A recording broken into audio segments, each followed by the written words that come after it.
Hello, Alims. We were lucky to have a candid chat with one of the most famous personalities from VJTI, Mr. Amit Chandra. At a grand ceremony recently, on the 30th of September, he was felicitated for being the most distinguished alumnus.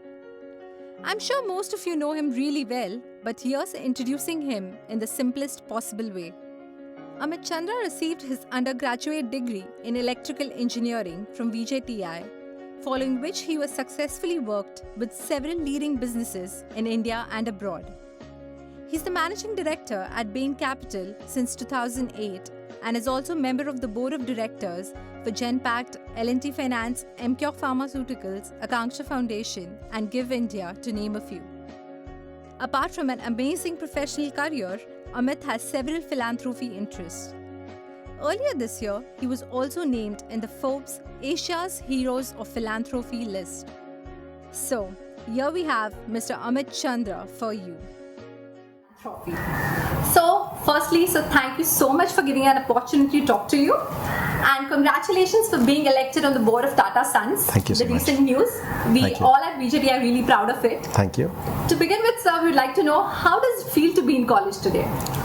It's always great to be back at college. It's like a homecoming for me. I'm sure. And do you find the same campus? You get the still the same vibe you had as a student? Almost nothing's changed except I see a lot more women on campus, which is a great feeling. Okay. So, any particular memory that you want to you immediately recollect the moment you stepped into VJTI? If my memories are particularly mischievous, if I start recollecting them, you'll have to edit a lot of them. But I have happy memories of my time at VJTI. Most of my friendships that were built have endured. I still have great friends from my VJTI days. We get together even now, really often, and with the same degree of enthusiasm that we shared then. And a lot of what I learned back then has stood me in good stead over the years. So I have great memories of my time here. Okay, so since you just mentioned that you still meet your friends with the same enthusiasm, how much do you think is networking and reconnecting really important? Well, I think it is really important, because I think if you think about life is about two things, of course. There is a social aspect and there's a professional aspect. And I think on the social aspect, happiness does come from enduring relationships. Right. And I think, relationships built during your college days, there's something about them. They are very selfless, and they are built with very little expectation, from them, and therefore they endure for a long period of time. Right. And I like that about those relationships. And so even a bunch of us got together just recently, and we had a great time. Some folks were down from the US. Most of my batch, unfortunately, is in the US, and so we don't get a chance to meet that often. But when we do, we have a great time together. I think on the professional network as well, I think that there is probably a little bit more useful when you're getting out of college than way down the line.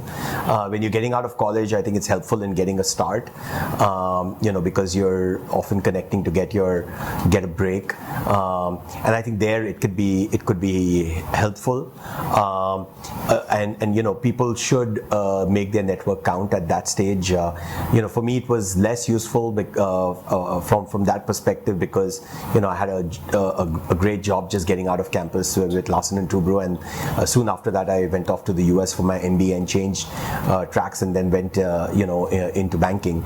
But I do know that the network can be very, very useful if used the right way.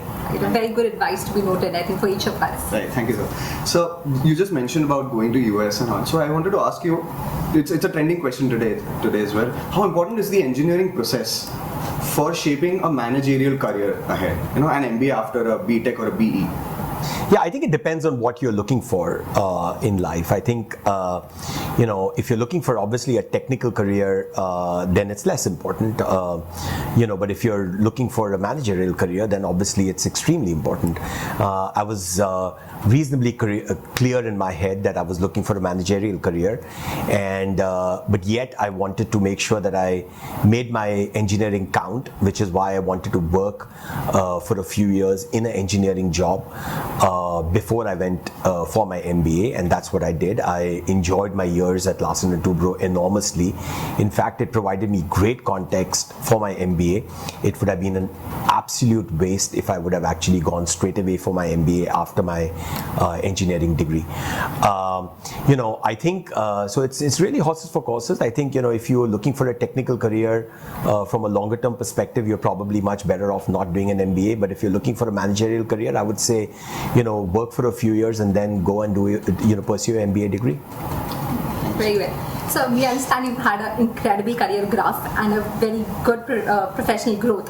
So anything out of all this journey would you like to send out as a message to the younger generation out there? Yeah, I think I've been fortunate, and and if I would say there's one thing that has really stood me in good stead, other than luck and blessings, would be that I have invested and benefited a lot from just emotional quotient as opposed to just intelligent quotient. If you even go back and talk to my classmates, they would tell you that I wasn't the brightest spark in the class. And I think people tend to focus excessively on academic excellence. I think you do need a minimum academic standard to excel in life. Right. But I think you need to really balance that off with well-rounded skills and emotional skills in particular to succeed, because a lot of success in the workplace comes from your capabilities in being able to deal with others and deal with yourself. And I think people need to make a conscious effort of investing in that, whether it is your communication abilities, your ability to articulate, your ability to communicate in small groups, in large groups, your ability to connect with people at a human level. I think these are really, really important things. Your ability to grow as a leader, your ability to introspect, reflect. I think these are really, really important skills. When I go back and look at some of the best things I learned at VJTI and where I learned them from, they were learned from editing the college magazine. They were learned from organizing Pratibimb.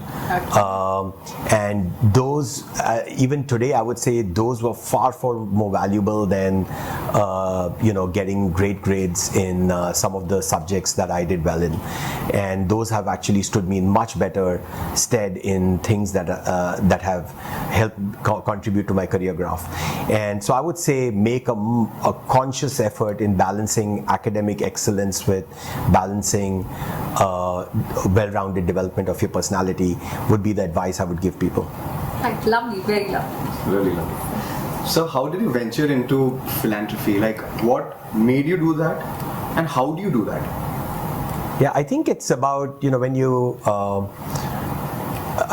you step back and think, and you have the opportunity, and I spoke a little bit about the need to reflect and introspect. When I had the opportunity to reflect and introspect about the purpose of just life and what would give me enduring happiness, I realized that I had the opportunity to use at least success that I was blessed with to do greater good. And that got me to use things that I was blessed with, both time, my capabilities, time and money, to do interesting things, to solve problems that I saw around me, as opposed to simply benefit from wealth creation. And and just keep growing my own career graph. The more I spend time actually on interesting things, be it in the area of education or healthcare, or now in water solutions and agricultural sustainability, I just realized that even though I was giving, I was actually getting a lot more. And so for me, it's actually become a great pursuit of my own happiness. And I personally feel that if everyone just takes a little bit of their time and uses it to connect back with society, it actually becomes very, very satisfying, deeply satisfying at a personal level. And I just think you're building a much more sustainable society, but you're also building yourself in return. That's been my learning from my own journey, and I would just encourage everyone to discover that for themselves. Very well. So to conclude on what we're talking about, so I would like to know, what do you think about the Alumni Association? How do you think a newer, fresher look would help us? Well, I think this is one of those great opportunities for VJTI. VJTI is one of the oldest and most prominent institutions in the country. But if you really look at it, I think we've really only scratched the surface in terms of what the alumni has done for the institution, or what we have really done in terms of building bridges with alumni. So I think the sky's the limit. I think we're taking baby steps. We should aspire, like anything else. We should aspire to take giant steps. We should set the bar high in terms of what we want to achieve. And I think importantly, we should make sure that our goals are not hardware related but software related. I think that would be my my single biggest objective. If you tell people that the goals will be hardware related, i.e. an auditorium, a classroom, but instead if you make it related to, we will massively improve teaching outcomes, we will solve problems, I think you will actually move the needle. Right. Thank you so much, sir. And now the last and most important question I have for you: who do you think is smarter, Tom or Jerry? I actually don't like that question, because in that is a massive gender bias. And I feel that most of our, pretty much all our questions are built around he. And I think we need to change that narrative, and all our questions should actually be built around she if we want to build a more equitable society. So I won't answer that question. Thank you so much, sir. It was lovely talking to you. Thank you. Thank you so much. Thank you.